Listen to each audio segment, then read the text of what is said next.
Hello, everyone, and welcome to the Annuity Straight Talk Podcast, episode number 127. Looks like I got a little bit of a late start today because the sun is actually coming up, not about to. I really thought I had it timed perfectly, but I think I can see my screen well enough, and we're going to go for it. So today I want to talk about something that's more of a general topic, and we did a lot of deeper dives into case studies over the past several weeks, and this time this relates directly to a couple of questions I've had. It's kind of a buzz out in the annuity world, the death benefits that come with annuities, big bonuses, enhancements, and all that stuff. What do they actually mean, and how do you look at those if it is at all appropriate? So share the screen, visual aid for those who watch the video. I'm going to go through the newsletter, which I'll probably touch up a little bit. And I'm going to do another one on legacy as well, but we'll get to that later. So before we get going, please like, subscribe, or comment on any of your favorite podcast platforms or on YouTube. Share it with your friends. I'm tired of people saying, why don't you have more followers? I don't know. Maybe maybe I don't know what I'm doing. And maybe you're the only person that thinks it's good. So here we go. Passing assets to beneficiaries. That's a key of retirement, legacy. Lots of different ways to do it. Lots of different assets to use. If you want to develop a specific strategy, you can get as particular, dig into the details of anything that you want. Annuities of a non-qualified nature, meaning after tax, have a big advantage because they don't require probate. They avoid probate for anybody who doesn't want to do detailed estate planning, set up a trust. I know a lot of people, I don't want to do that. Okay, you don't have to. Annuities are a big advantage there. Stuff like stocks, you get a stepped up basis for capital appreciation on stocks. A lot of different ways you can look at, hey, is this good to, but when you put an enhanced death benefit on an annuity, that's a specific attempt to enhance the value of that. And if that's your goal, then it's more of a strategy than a fundamental fact about taxation or something like that. So income annuities, obviously, if you pass away before the income stops, and this is very general, the payments will continue for a certain period of time to your beneficiaries. Or if it's a deferred annuity, there's a full account value. There's no surrender charges paid on it. That's how the annuities work. But it's a full account value goes. But death benefit enhancements come as an additional rider to a lot of indexed, fixed indexed, and variable annuities. I'm going to focus on the fixed index annuities. That's where you find some pretty enticing stuff. And a lot of I won't say misleading, but a lot of the flashy, catchy things. If you want to look at death benefit options on a variable annuity, those are pretty straightforward. And I've got that on the newsletter page. There's a link to a simple guide to variable annuities, which is really an extended report on the products, but I do cover the available death benefit enhancements on variable annuities. Okay, so yeah, you can pass annuity payments or account values to beneficiary. It's not the best asset for enhanced death benefit. The idea being, like, say, life insurance, you put a little bit of money in, and if you die, you get a bunch out. That's kind of what I'm talking about. But using an annuity for an enhanced death benefit is a good alternative for anyone who can't get life insurance. Or sometimes at certain ages, the life insurance is just too expensive and doesn't make sense. It's always worth looking at if that is your goal. The guy I'm talking about, he kind of declared himself, hey, I don't want to mess with it. I don't think I'm insurable. And he's used these contracts for several years. And he wants to add a couple more, maybe switch out some old fixed contracts and get an enhancement. And I'll say that is where it's going to work really well. I guess I can get to that a little bit later. So there's two types of enhancements on index annuities for death benefit. You got one is just a guaranteed annual increase, and the second is a bonus and a performance-based payout. Stuff like Allianz 222, Athene Agility 10, and then this company Silac that everybody's all hot and bothered about, like that. Never mind. It's not about that. So let's talk about the guaranteed death benefit enhancement right off the bat. It's kind of like an income rider, but it's a death benefit, and it's guaranteed to increase annually. You guys know that fixed index annuities are guaranteed to not lose money, but they're not guaranteed to grow. And with the death benefit addition on there, you're guaranteed your death benefit increases a certain percentage every year. There, you will pay a fee for this, and most of the contracts are not built to grow, so you have to have a singular focus on legacy with these assets. It can't be something where, hey, well, I might need the money or I might want to take the income and I want the death benefit. Those two benefits are going to cannibalize each other. They don't work.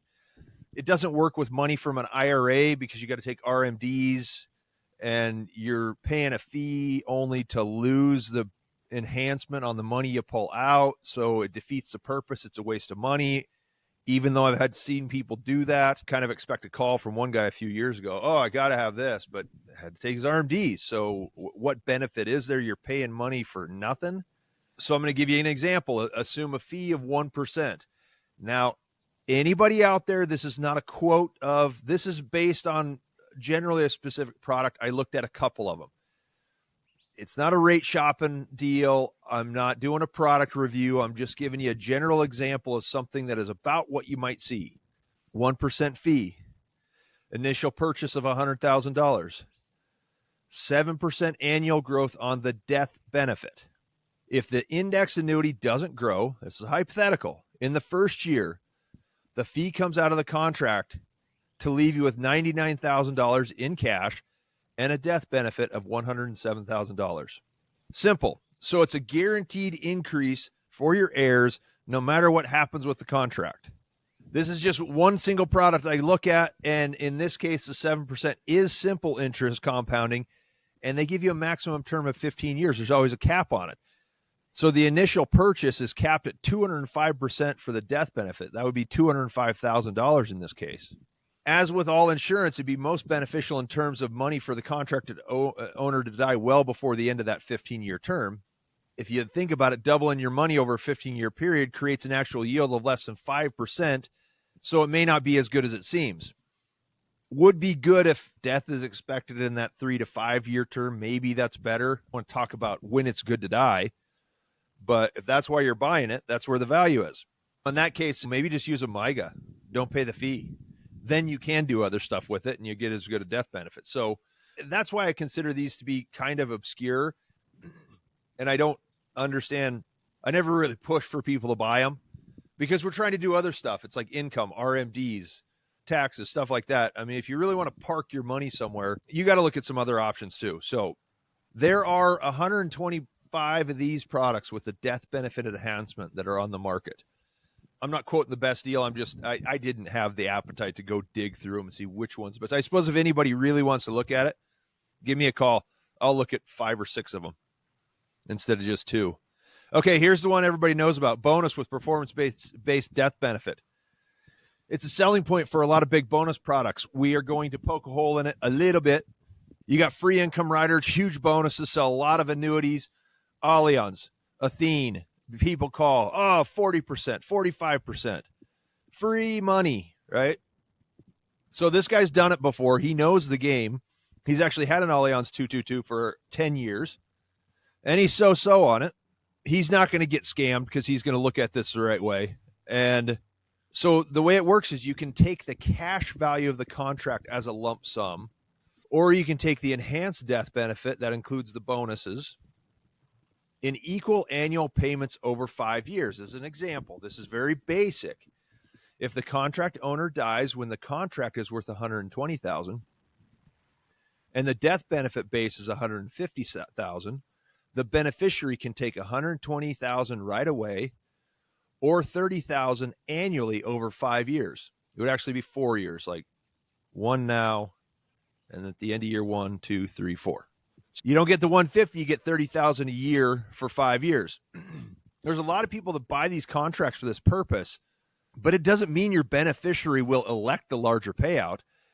And if I'm being really cynical, is the insurance company really going to push them to, hey, think about this, right?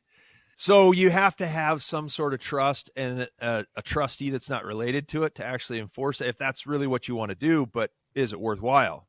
If there are 2 or more beneficiaries, each can select a different option. There it goes. So long-term projections are difficult because a lot of things can change with an index annuity. Any death benefit is most valuable immediately after it is purchased and becomes less valuable as every year passes. So if I've got a 78-year-old, 79-year-old that's not in very good health that can get one of these contracts and put 40% on a death benefit that's payable over 5 years, probably not a bad deal because he might yeah, you might capitalize on it. I talked to somebody that was 50 years old that wanted the same thing for the same reason. You're going to live 35 years. It's not going to be worth anything. At that point, it really would have only added about 1% a year. So death benefit, most valuable immediately after it's purchased. Life insurance, pay one premium, get hit by a car, $1 million comes in the door. That's the best return. Also, paying it over 5 years in this case reduces the current value of the death benefit. He asked, and I had done it before. I did it again, and I was kind of surprised. So the example above, $30,000 per year for 5 years, is only worth $135,000 today using a 5% discount rate. So it's not as valuable as it seems. If we use current money market rates, 5%, that's what essentially, so it's a $15,000 bump. It cuts that buffer in half, or cuts that bonus in half, really, as far as current value. And you have to think about the beneficiaries. Sometimes they need the money, sometimes they don't need the money, all that stuff. And if it's a non-qualified annuity, somebody who really doesn't need the money, if your kids are successful, they don't need the money, they could do a lifetime stretch where they take payments over their life expectancy. They're not going to cash in that 5-pay death benefit because they don't want to pay that much in taxes. They don't need the money, and so they want to stretch the payments out over a longer period of time. So I say, by all means, go for the enhanced death benefit if that's what you want, but realize it's a much smaller benefit than it looks. And the longer it goes before you actually die, the less it's actually worth. That's a general look at the numbers, and something I haven't done. We could do product review and really dig into it, but I'm not interested in that. If anybody wants to look at products, for this guy that I'm talking about, we are going to look at a few different products. I appreciate you guys stopping by. If you want to talk about death benefits on annuity contracts, I'd love to dig into deeper numbers with you specifically. If you're being sold something that doesn't make sense, if you don't think they're being honest with you, I will tell you the truth. This has been episode 127, Annuity Death Benefits. My name is Brian Anderson. Please like, subscribe, or comment on any of your favorite podcast platforms or on YouTube. Share it with your friends or anybody you think might be saved by this information.